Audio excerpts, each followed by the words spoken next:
Welcome to Career Preparation Services. Your class will begin shortly. Hello and welcome. I'm Katrina, your career coach. Today, we will discuss the Faceless introduction. By now, you have decided on a course of action. You are seeking either a job or a career. Let's assume that everyone is seeking a career since today's lesson can be applied to both employment paths. What comes to mind when you hear today's lesson title? The Faceless introduction. Hi, I'm Dave.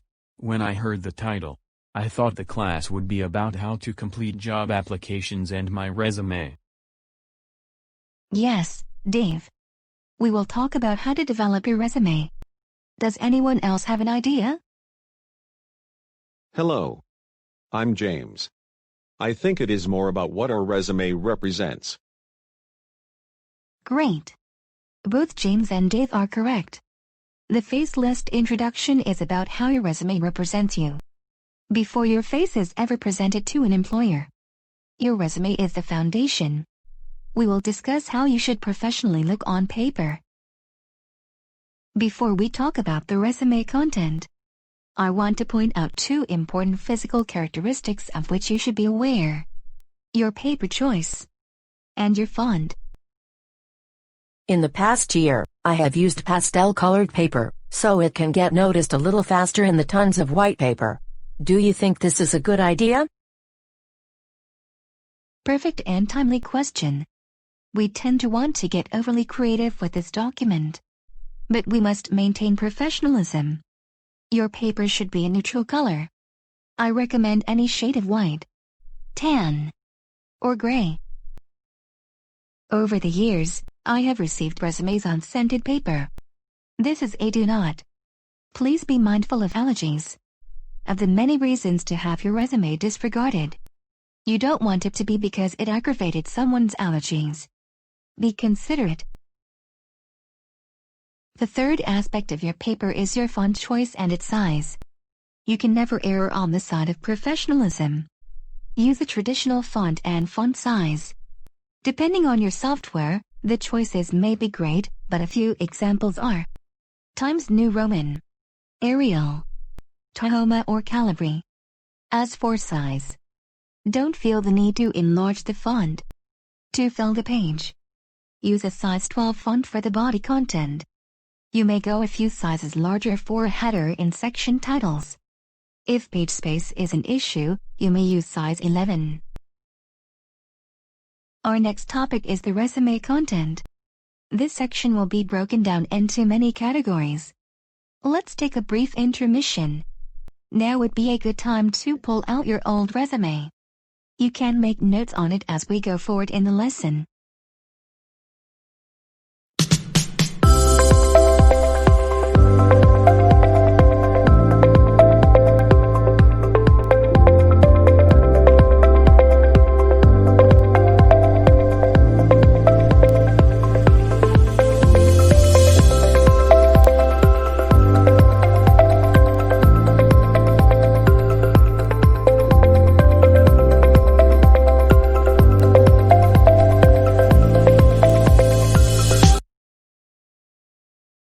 Before addressing the content, you must know that length is important.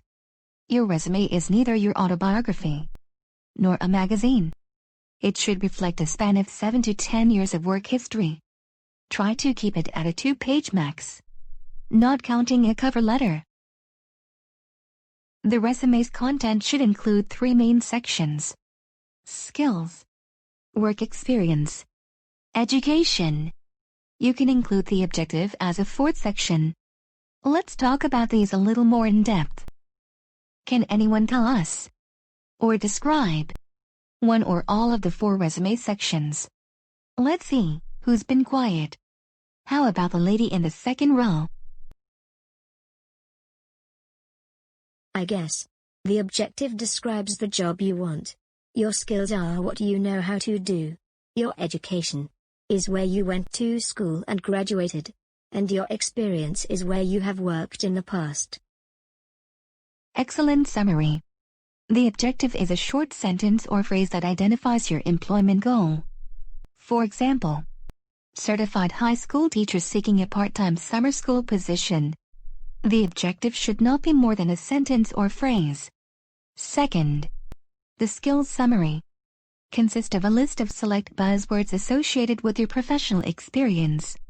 For example, if you are a nurse, you may want to include words or phrases that describe your specialties, licenses, and types of healthcare.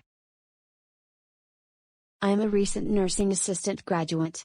I have only worked an 8-week externship in a pediatric clinic. Can I include those skills? Though it was for just an externship. Oh, yes. Any experience in your field is a worthy experience.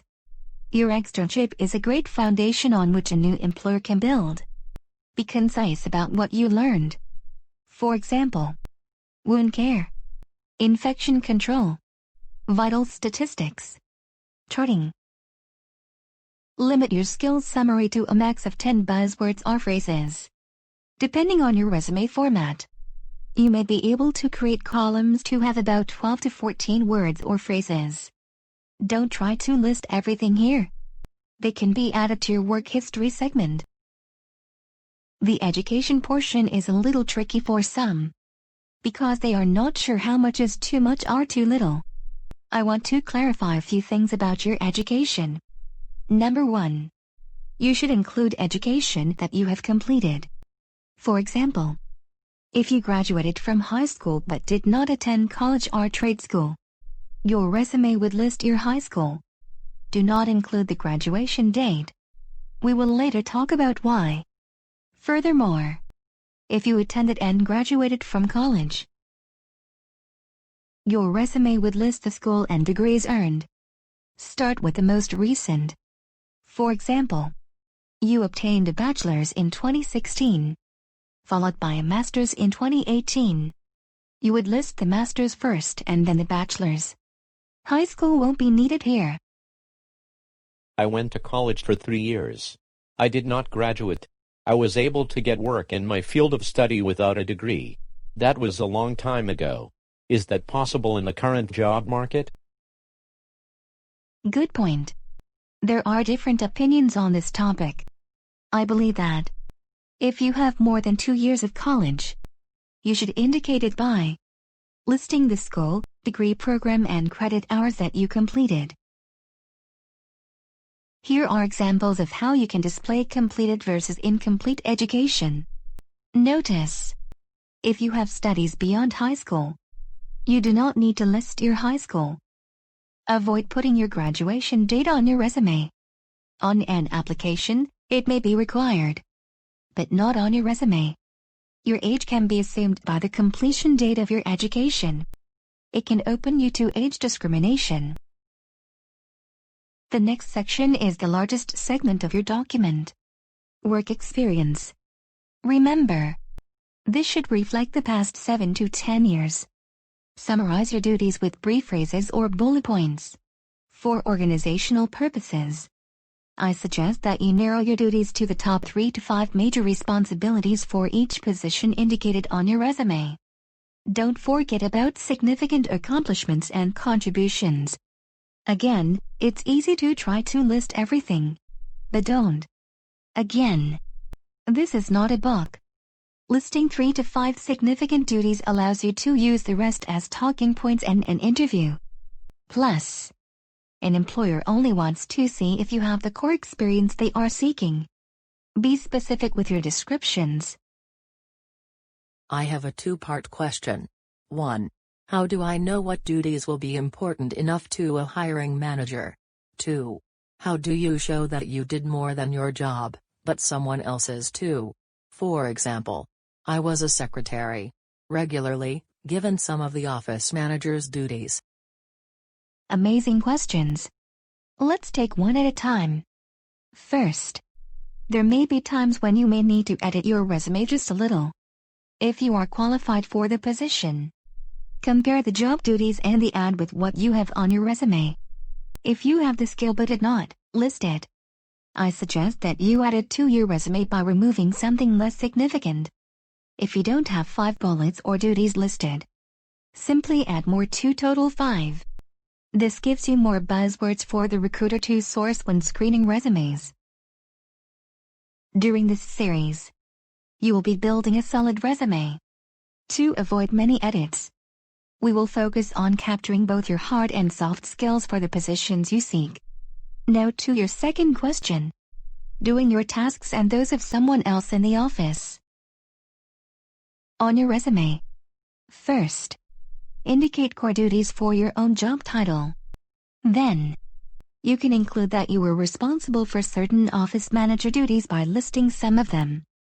This is a great talking point in an interview. It shows teamwork and flexibility. I'm sure we all have thought about missing an opportunity for some reason or another. In situations like this, you have to make an executive decision. You are the only person who can determine relevance in your role, assess priorities in the role, and then decide. This is also a time when you can revert back to an earlier suggestion. Review the job posting. If you have a relevant experience that is listed in the job post, but does not have it on your resume, edit your resume to include it, only if you have the skill. Speaking of the cover letter, its purpose is to briefly introduce you, your goal, and offer a quick outline of your experience. It is usually 2 to 3 paragraphs, and directs the reader to your attached resume for more information. Today's topics should have prepared you to build your resume. Once you have composed or updated your document, you will be well on your way to the next step in your career launch. That is step number 3. The self-marketing. Thanks for attending today's class. I hope you have enjoyed the experience. The next lesson is called Put Your Face in Their Face. We will focus on self-marketing skills, to also include our new virtual reality and the employment market. We would like to hear from you. If you or someone you know is in need of a career coach, please contact us. Career Preparation Services is a non-profit organization. We assist those like you with their career launches, transitions, and reboots. This course is based on my career development book, The Interview Artist. If you wish to purchase a copy and follow along with the class, you may buy it online via the author's website, publisher, or Amazon. It is also available on Kindle.